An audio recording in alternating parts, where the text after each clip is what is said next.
Olá pessoal, estamos em Blumenau, no Vale Europeu. Blumenau é a terceira maior cidade de Santa Catarina e concentra uma das maiores comunidades luteranas do Brasil. Você sabia que os alemães protestantes e os alemães católicos antes veneravam deuses nórdicos como Odin, Thor e o grande tronco Emisu? Sério? Vamos saber mais sobre isso? Vem comigo, tamo junto! E aí pessoal, estamos aqui em Blumenau, né? Como vocês sabem, aqui em Blumenau é uma terra do Brasil onde mais tem concentração de pessoas de origem alemã. E sobre a tradição alemã, não sei se vocês sabem, mas o povo alemão é um dos povos mais antigos, né? É um povo muito antigo na Terra. O povo alemão, um dos primeiros registros é dos registros do Império Romano. Eles são tão antigos, por exemplo, no tempo da Cleópatra, né, do Império Romano, no tempo do Egito. Então já tinham inscrições sobre eles. Eles são um povo muito antigo. Tanto que no livro do Marco Aurélio, né, em seu livro Meditações, no seu livro 2, ele escreveu, sabe onde? Na Terra dos Quadros. Para quem não sabe, Terra dos Quadros é um povo germânico, né? E ele fala que escreveu meio que da além do Danúbio, que é onde o povo germânico eles viviam. Além disso, né, então vocês veem que o povo germânico é um povo muito antigo. A gente está subindo agora, vamos em direção a... Temos aqui uma igreja luterana. Hoje a gente associa o povo alemão ao cristianismo. Mas não sei se vocês sabem que antigamente o povo alemão eles não eram cristãos. Eles eram considerados povos bárbaros. Eles foram cristianizados. Imagine por quem? Foram cristianizados pelos franceses. Isso mesmo, franceses que cristianizaram eles.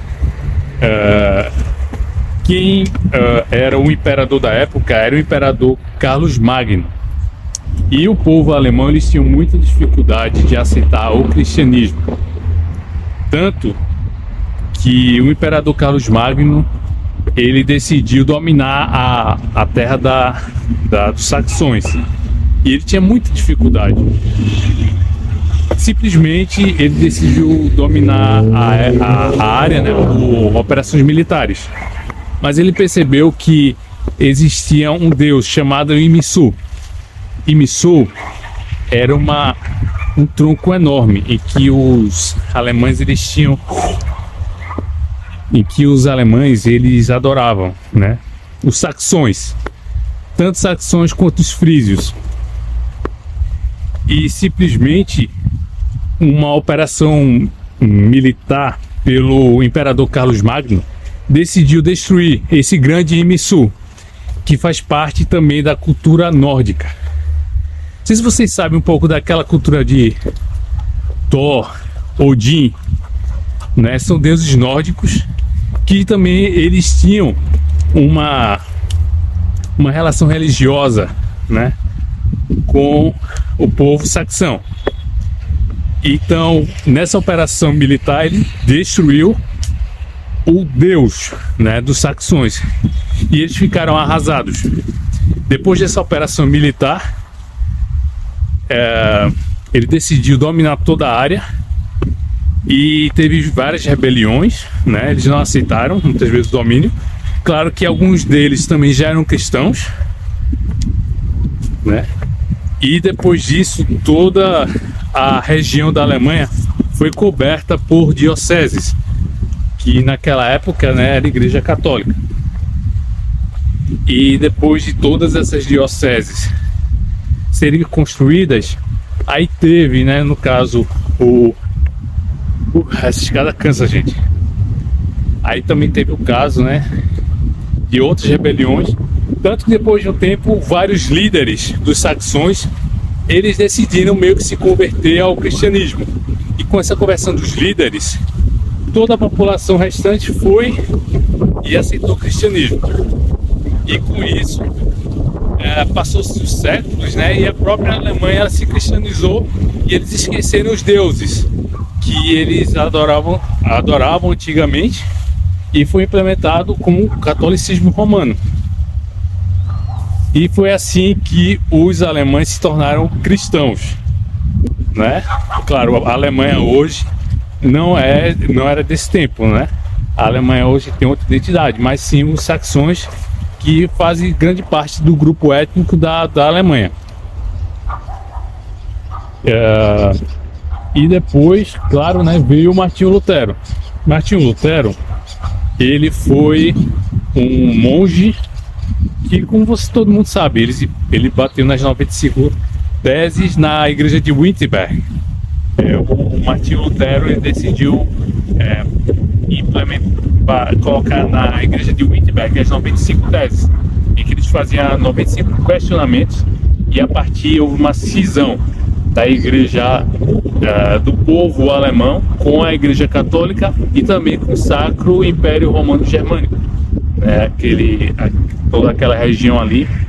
Houve uma grande cisão em que vários príncipes decidiram seguir a teologia do Martinho Lutero, né, que ele questionava principalmente os a veneração de imagens, que não foi da época dele que se criou. Desde do início da implantação existiam várias questões sobre a veneração aos santos, mas depois um dos papas, ele meio que ficou martelo e decidiu que no Ocidente podia-se sim venerar os santos. E depois disso o Martinho Lutero decidiu botar essa questão, que já foi debatida várias vezes na igreja. Além disso, sobre a fé, e o Martinho Lutero ele falou: a salvação vem pela fé. E a partir da ajuda da prensa, ele decidiu espalhar a Bíblia para todos os cantos da Alemanha, e com isso ele decidiu propagar a fé cristã, não é? E tirou um pouco do poder da liderança cristã da época, que era a Igreja Católica. E com isso vários alemães decidiram seguir a liderança cristã do Martinho Lutero, tanto que temos aqui um resquício, um fato histórico aqui: a Igreja Luterana. Grande parte dos luteranos são alemães. Temos os alemães, temos outras, a Suécia, a Noruega, são países que seguem o luteranismo. Não sei se vocês sabem. Então não é simplesmente os alemães. O luteranismo, a Dinamarca, né, ele é muito forte em vários países. E aqui no Brasil, também nos Estados Unidos, né, tem uma parte dos Estados Unidos que também recebeu vários imigrantes alemães. E aqui no Brasil, sul do Brasil, também temos a Igreja Luterana, que recebeu vários imigrantes alemães. E é isso, pessoal. Vamos dar mais uma voltinha aqui na igreja. Essa igreja aqui é linda. É a igreja do bairro da Velha, aqui em Blumenau. Nossa! Conhecer de como os povos germânicos se tornaram cristãos foi muito legal. Saber que essa história do povo alemão está viva aqui no Brasil é incrível. Até a próxima, pessoal. Tchau, tchau.